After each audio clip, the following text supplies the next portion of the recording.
শুরুতে জানিয়ে দেব সরকারের এই নীতি কর্তৃত্ববাদী শাসনের চরম দৃষ্টান্ত অভিযোগ রিজভির। জানিয়ে দেব এমপি আনার হত্যার ঘটনার তদন্ত চলছে জানিয়েছে পররাষ্ট্রমন্ত্রী। এছাড়া রয়েছে রাইসের মৃত্যুতে শোক বয়ে মির্জা ফখরুলের স্বাক্ষর। সর্বশেষ জানিয়ে দেব আনোয়ারুল আজিমের অপকর্মে জড়িত কিনা তা তদন্তে বেরিয়ে আসবে বলছে ওবায়দুল কাদের।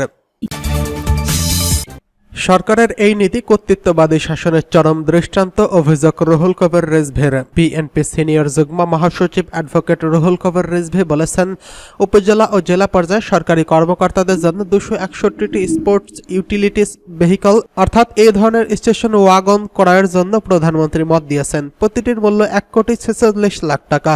গত 7 জানুয়ারির ডামি নির্বাচনের আগেই কেনার কথা ছিল, যা উৎকোচ হিসেবে মানুষ বিবেচনা করছে। যাই হোক, সেই সময় এই ক্রয়ের জন্য বিষয়টি স্থগিত রেখে ডামি নির্বাচনের কর্মকর্তাদের আবেদনের জন্য কৃতজ্ঞতা স্বরূপ তাদের এখন তা দেওয়া হচ্ছে।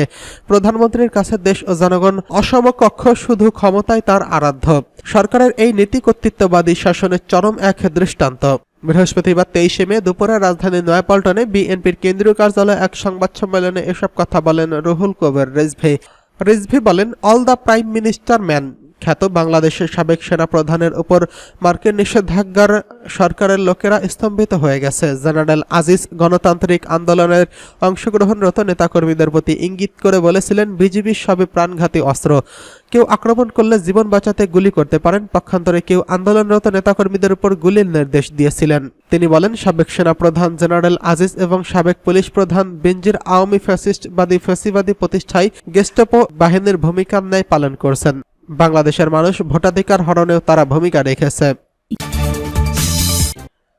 এদিকে এমপি আনারের হত্যার ঘটনায় তদন্ত চলছে বললেন পররাষ্ট্রমন্ত্রী। ভারতে রহস্যজনকভাবে ঝিনাইদহ 4 আসনের সংসদ সদস্যের মৃত্যুর ঘটনাটি তদন্তাধীন আছে এবং ঘটনাটি নিয়ে দুই দেশ একযোগে কাজ করছে বলেও জানিয়েছেন পররাষ্ট্রমন্ত্রী ডক্টর হাসান মাহমুদ। বৃহস্পতিবার 23 মে দুপুরে জাতীয় প্রেস ক্লাবে দেশের নৌপথে নিহত সকল শহীদদের স্মরণে 23 মে জাতীয় বন্দী দিবস ঘোষণার দাবিতে ঢাকা নদী সম্মেলন 2024 প্রস্তুতি সম্মেলনে প্রধান অতিথির বক্তব্যে এসব কথা বলেন। এমপি আনার হত্যার ঘটনায় এখন পর্যন্ত নানা তথ্য বেরিয়ে এসেছে। আটক হয়েছে মূল হোতাসহ কয়েকজন, নাম উঠে এসেছে মূল পরিকল্পনাকারীরও। ঢাকা মহানগর পুলিশের গোয়েন্দা বিভাগের প্রধান থেকে বলা হয়েছে, পরিকল্পনা করেই হত্যা করা হয় এমপি আনারকে। 13 তারিখে তাকে হত্যা করা হয়, তবে 16 তারিখে আনারের ফোন থেকে ব্যক্তিগত সহকারীর ফোনে ফোন করা হয়, কিন্তু ব্যক্তিগত সহকারী তার ফোনটি রিসিভ করতে পারেনি। পরে মোবাইলে যোগাযোগ করার চেষ্টা করে আর সফল হয়নি।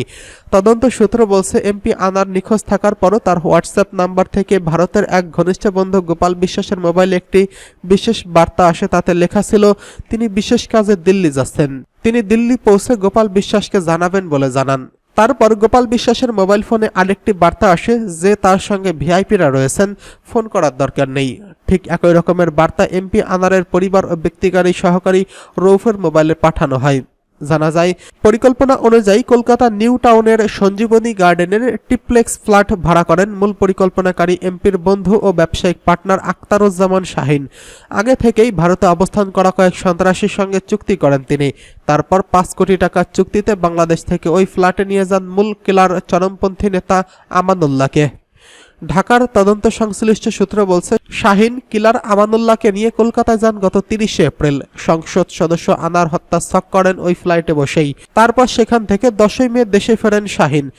তখন ওই ফ্ল্যাটে অবস্থান করেন শাহিনের বান্ধবী শিলাস্তি রহমান এবং মূল কিলার আমানুল্লাহ জিহাদ সিয়াম মোস্তাফিজ ফয়সাল শাহিনের ভাড়া করা ফ্ল্যাটে অবস্থান করেন। 13 মে রাতে হত্যা করার মিশন বাস্তবায়ন করে আমানুল্লাহ। শিলাস্তি ও ফয়সাল দেশে ফেরেন। তাদের আটকের পর হত্যার ঘটনা উদ্ঘাটন করা হয়। তাদের কাছে পাওয়া যায় এমপি আনার হত্যার লোহমর্ষক কাহিনী। সংশ্লিষ্ট তদন্ত সূত্রে জানায়, ওই ফ্ল্যাটে যাওয়ার পর আনারকে শাহিনের টাকার জন্য চাপ দেন আমানুল্লাহ ও তার সহযোগীরা। এক পর্যায়ে আনারের গলায় চাপাতি ধরেন আমানুল্লাহ। এই নিয়ে ধস্তাধস্তি হয়। পরে বালিশ চাপা দিয়ে শ্বাসরোধে তাকে হত্যা করা হয়। এদিকে রাইসের মৃত্যুতে শোক বয়ে মির্জা ফখরুলের স্বাক্ষর। ইরানি প্রেসিডেন্ট ইব্রাহিম রাইসের মৃত্যুতে শোক বয়ে স্বাক্ষর করেছেন বিএনপির মহাসচিব মির্জা ফখরুল ইসলাম আলমগীর। বৃহস্পতিবার 30 মে ঢাকাস্থ ইরান দূতাবাসে গিয়ে শোক বয়ে স্বাক্ষর করেন তিনি। এ সময় মির্জা ফখরুল বলেন, দুর্ঘটনায় ইসলামিক রিপাবলিক ইরানের জনপ্রিয় রাষ্ট্রপতি, পররাষ্ট্রমন্ত্রী, উচ্চপদস্থ কর্মকর্তাদের মৃত্যুতে গভীরভাবে শোকাহত। তিনি বলেন, এই মুহূর্তে বিশ্বে অভিজ্ঞ রাজনীতিবিদদের খুব বেশি প্রয়োজন। সেই সময় ইব্রাহিম রাইসির মতো একজন বিচক্ষণ, অভিজ্ঞ, জনপ্রিয় নেতা হঠাৎ করে চলে যাওয়ায় অত্যন্ত মর্মান্তিক বলে মনে করি। বিএনপির পক্ষ থেকে ইরানের সরকার, প্রেসিডেন্ট ইব্রাহিম রাইসির পরিবার, আত্মীয়স্বজন ও পররাষ্ট্রমন্ত্রীর পরিবার ও আত্মীয়স্বজনের প্রতি গভীর সমবেদনা জানাচ্ছি। তারা যেন এই শোকও সহ্য করতে পারে এবং এই শোকের সময় ইরানের জনগণ যেন তাদের স্থির বিশ্ব রাজনীতিতে তাদের অবদান, রাষ্ট্রে তাদের যে ভূমিকা তা অব্যাহত রাখতে পারে সেই দোয়া করছি। প্রসঙ্গত, ইরান 19 মে ইরানের পূর্ব আজারবাইজান প্রদেশের জোলফা এলাকার কাছে মর্মান্তিক হেলিকপ্টার দুর্ঘটনায় ইরানের রাষ্ট্রপতি ইব্রাহিম রাইসি, পররাষ্ট্রমন্ত্রী সহ ইরানের উচ্চপদস্থ কয়েকজন কর্মকর্তার মৃত্যু হয়। আনোয়ারুল আজিম অপকর্মে জড়িত কিনা তা তদন্তে বেরিয়ে আসবে বলছে ওবায়দুল কাদের। আওয়ামী লীগের সাধারণ সম্পাদক, সড়ক পরিবহন সেতুমন্ত্রী ওবায়দুল কাদের বলেছেন, ভারতে নিহত ঝিনাইদহ 4 আসনের এমপি অপকর্মে জড়িত কিনা তা তদন্তে বেরিয়ে আসবে। তদন্ত শেষ হওয়ার আগে কিছু বলতে পারছি না। আওয়ামী লীগ অপরাধীদের কোনো ঠাঁই দেয় না। বৃহস্পতিবার ঢাকা জেলা আওয়ামী লীগের কার্যালয়ে নবগঠিত যুবকরা উপকমিটির সদস্যদের পরিচিতি সভায় এসব কথা বলেন তিনি। ওবায়দুল কাদের বলেন, ঝিনাইদহ 4 আসনের এমপি আনোয়ারুল আজিম আনারকে তৃতীয়বারের মতো মনোনয়ন দেওয়া হয়েছিল তার জনপ্রিয়তার জন্য। এলাকায় গিয়ে দেখেন তার জন্য শোকার্ত এলাকার মানুষ। ভেতরে যে কোনো অপকর্ম করে কিনা এসব কোনো প্রমাণ হয়, শেখ হাসিনা কাউকে ছাড় দেবে না, দলের লোক হলেও কাউকে ছাড় দেওয়া হবে না। ভারতের গণমাধ্যমে এসেছে চোরাচালানের কথা।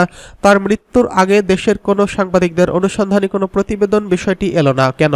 আওয়ামী লীগের সাধারণ সম্পাদক বলেন, 15ই আগস্টে বঙ্গবন্ধুর হত্যাকাণ্ডে জিয়াউর রহমান জড়িত না থাকলে খুনিদের কেন নিরাপদে দেশ থেকে পালিয়ে যাওয়ার সুযোগ দিলেন? বিভিন্ন দূতাবাসে খুনিদের চাকরি দিয়েছেন।